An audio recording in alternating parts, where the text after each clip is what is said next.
తెలంగాణ కల్లుగీత కార్మిక సంఘం వరంగల్ జిల్లా కమిటీ నుంచి ఈరోజు జిల్లా 16వ మహాసభను జయప్రదం చేయడం కొరకు కరపత్రం విడుదల చేయడం జరిగింది. ఈ యొక్క కార్యక్రమానికి Shri Parvathagiri mandal headquarter society అధ్యక్షులు, వరంగల్ జిల్లా ప్రధాన కార్యదర్శిగా మేరు వీరసాయిగా నేను, అట్లాగే పర్వతగిరి మండల అధ్యక్షులు బండి సతీష్ గౌడ్, సంఘం మండల బాధ్యులు బొమ్మగాని సాయికృష్ణ ముఖ్య అతిథిగా ఈ కార్యక్రమానికి విచ్చేశారు.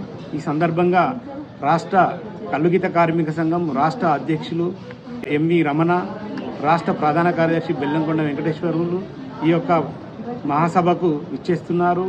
ఈ సందర్భంగా కల్లుగీత కార్మికులకు ఉండబడినటువంటి పెండింగ్ ఎక్స్రేషియా ఒక వరంగల్ జిల్లాలోనే 15 మంది దెబ్బలు తాకి క్షతగాత్రులయ్యారు, 8 మంది తాటి చెట్ల మీకెళ్ళి పడి చనిపోవడం జరిగింది. వారికి ఎక్స్రేషియా కానీ, వీరికి బీసీ కార్పొరేషన్ నుంచి వచ్చే అటువంటి ఒక ఆర్థిక సాయం కానీ ఇప్పటి వరకు 2023 నుంచి ఇప్పటి వరకు రాష్ట్ర ప్రభుత్వం పెండింగ్లో పెట్టింది. ఇవ్వాలని అనేక సార్లు జిల్లా కలెక్టర్కు అనేక సార్లు వినతి పత్రాలు ఇవ్వడం జరిగింది. ఇప్పటికైనా రాష్ట్ర ప్రభుత్వం కల్లుగీత కార్మికుల పట్ల చిత్తశుద్ధి ఉన్నట్టయితే ఆ యొక్క పెండింగ్ ఎక్స్రేషన్ వెంటనే విడుదల చేయాలని కల్లుగీత కార్మిక సంఘం నుంచి డిమాండ్ చేస్తూ ఉన్నాం. ఈ యొక్క మహాసభకు 150 మంది ప్రతినిధులు వచ్చి ఈ యొక్క మహాసభను జయప్రదం చేయాల్సిందిగా మేము కోరుతాము.